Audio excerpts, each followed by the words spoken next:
தீர்மானம் 2. கொள்கை எதிரிகள் மற்றும் பிளவுவாத சக்திகளுடன் என்றைக்கும் நேரடியாகவோ மறைமுகமாகவோ கூட்டணி இல்லை.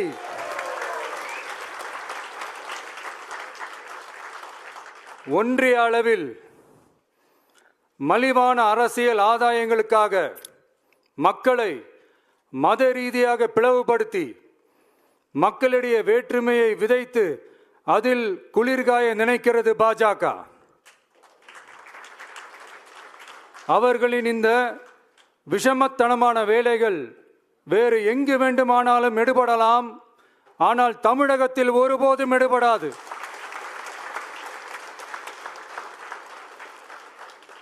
சமூக நீதியும் நல்லிணக்கமும் சகோதரத்துவமும் சமத்துவமும் ஆழமாய் வேரூன்றிய மண் இந்த தமிழ்நாட்டு மண். எனவே இங்கு தந்தை பெரியாரை அவமதித்தோ அறிஞர் அண்ணாவை அவதூறுக்கு உள்ளாக்கியோ அல்லது தமிழ்நாட்டின் மதிப்பிற்குரிய தலைவர்களை வைத்தோ அரசியல் செய்ய நினைத்தால் அதில் பாஜக ஒருபோதும் வெற்றி பெறவே இயலாது.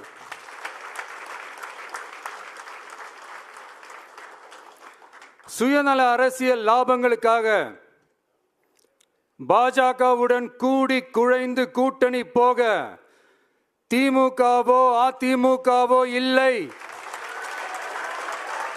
நம் தமிழக வெற்றி கழகம்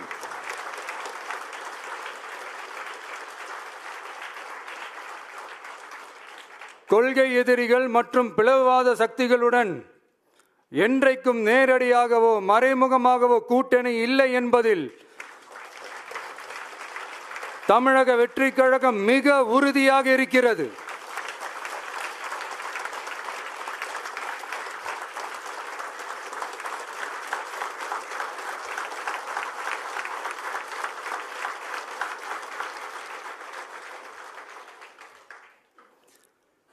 கூட்டணி என்றாலும் தமிழக வெற்றி கழகம் தலைமையில் அமையும் கூட்டணி எப்போதும் திமுக மற்றும் பாஜகவுக்கு எதிரானதாகத்தான் இருக்கும் என்பதையும்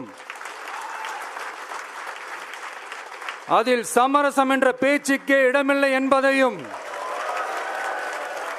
உறுதிப்பட செயற்குழு வாயிலாக தெரிவித்துக் கொள்கிறோம்.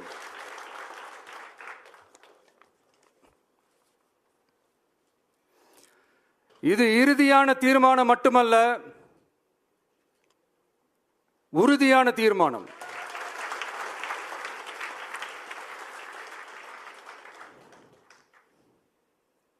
தீர்மானம் 1.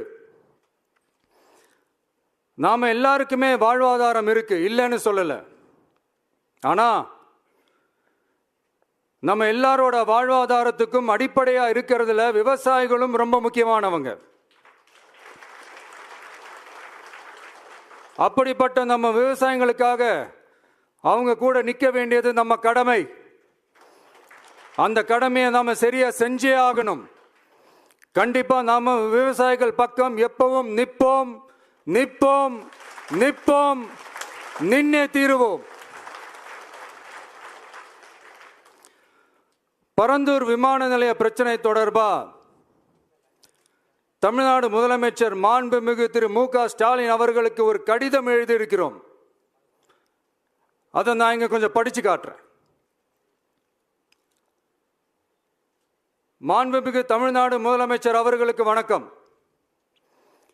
பரந்தூர் பகுதியில் விவசாய நிலங்களை அழிச்சிட்டு புது ஏர்போர்ட் கட்டுறதுக்கு எதிர்ப்பு தெரிவிச்சு அந்த பகுதியில் இருக்கிற பொதுமக்களும் விவசாயிகளும் வருஷ கணக்கா போராடிக்கிட்டு இருக்கிறாங்க. போராட்டத்தில் அவங்கள தமிழக வெற்றி கழகம் சார்பா நான் போய் பார்த்தேன். அதுக்கு அடுத்த நாளே மக்கள் பாதிக்காத வண்ணம் விமான நிலையம் அமைக்கப்படும்னு உங்க கவர்மெண்ட் சார்பா ஒரு விளக்க அறிக்கை வந்துச்சு.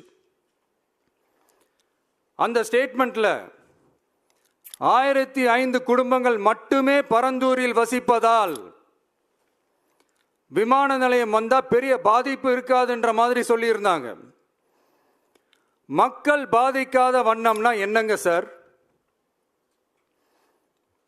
ஒன்று அந்த இடத்துல ஏர்போர்ட் வருதுன்னு சொல்லணும், இல்லை அந்த இடத்துல ஏர்போர்ட் வராதுன்னு சொல்லணும். ரெண்டுமே அந்த அறிக்கையில் இல்லை.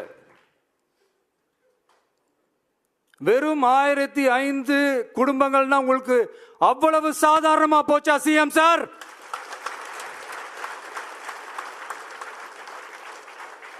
$15,000 மக்கள், அந்த மக்களும் நம்ம மக்கள் தானே.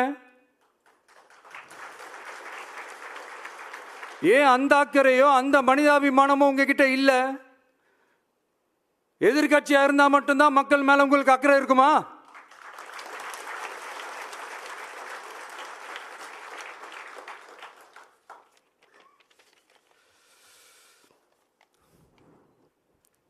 நூற்றுக்கணக்கான ஏக்கர் விவசாய நிலங்களை, மிகப்பெரிய நீர்நிலைகளை, ஆயிரக்கணக்கான வீடுகளை, அவங்களோட வாழ்வாதாரத்தை அழிச்சிட்டு அந்த இடத்துல தான் ஏர்போர்ட் கட்டியே ஆகணும்னு என்ன சார் அவசியம் இருக்கு?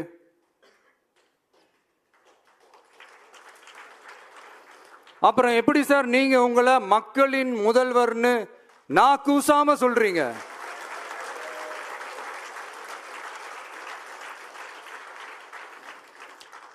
இதுல வேற உங்களுக்கும் இந்த பரந்தூர் ஏர்போர்ட் கட்டுற பிரச்சனைக்கும் சம்பந்தமே இல்லாத மாதிரி வேற காட்டிக்கிறீங்க.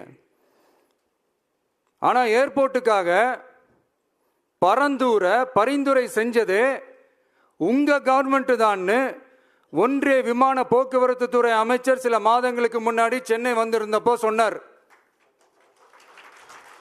அதுக்கும் உங்ககிட்ட இருந்த எந்த பதிலும் இல்லை.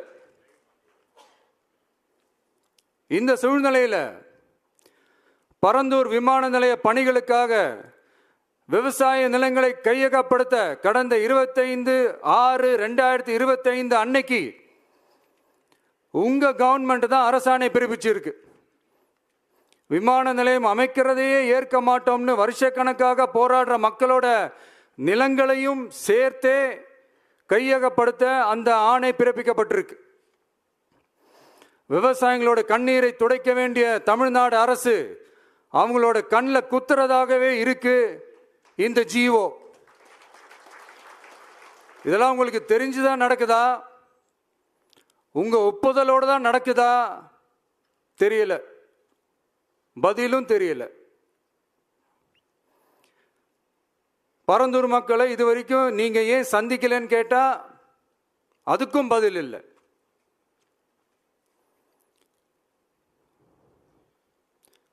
நான் இந்த பரந்தூர் போராட்டக்காரங்க அந்த மக்களை ரீசெண்டா நான் சந்திச்சேன்.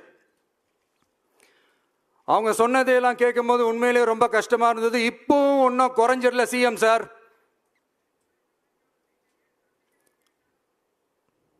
சாதி மதம் கடந்து தங்களோட குடியிருப்புகளை, விவசாய பூமியை, வாழ்வாதாரத்தை, நீர்நிலைகளை காப்பாத்த ஒன்னா நின்று போராடிக்கிட்டு இருக்கிற பரந்தூர் பகுதி விவசாய பெருங்குடி மக்களை தயவு செஞ்சு நீங்க நேர்ல சந்திச்சு பேசுங்க.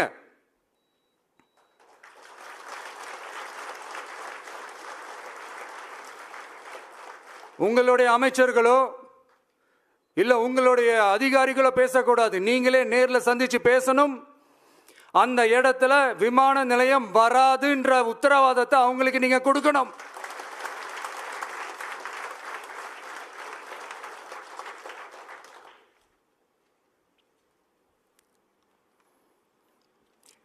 இதையெல்லாம் நீங்க செய்யாம எல்லாத்தையும் கடந்து போகணும்னு நீங்க நினைச்சீங்கன்னா பரந்தூர் பகுதி விவசாய மக்களையும் பொதுமக்களையும் நானே அழைச்சிக்கிட்டு வந்து தலைமை செயலகத்தில் உங்களை நேர்ல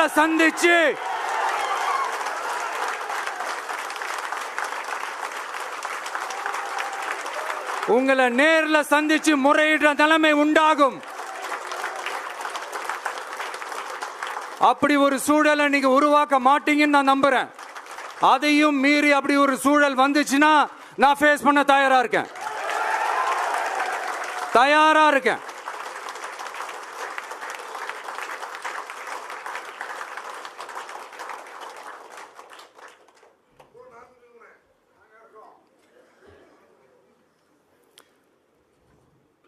நான் பரந்தூர் வந்த அன்னைக்கு நான் ஒரு விஷயத்த சொன்னேன், அதே தான் இங்கே நான் திரும்ப ரிப்பீட் பண்ணுறேன். we are not against any developments, we are not against airports. அந்த லொகேஷன் தான் தப்புன்னு சொல்கிறோம்.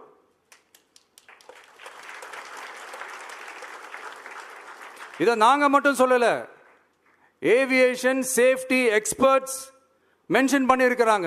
that place is not fit for airport. Pilots அங்கே ஏர்கிராஃப்டை லேண்ட் பண்ணுறதுக்கு they might face a lot of problemsன்றது கூட அதில் மென்ஷன் பண்ணியிருக்கிறாங்க. அது மட்டும் இல்லை, அந்த வாட்டர் பாடிஸை அழிச்சு அதுக்கு மேலே ஏர்போர்ட், அந்த பில்டிங்ஸ், அந்த ரன்வேஸ்,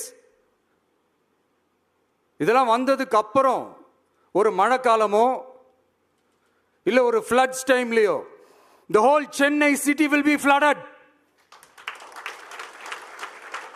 இதையும் அதில் மென்ஷன் பண்ணியிருக்கிறாங்க.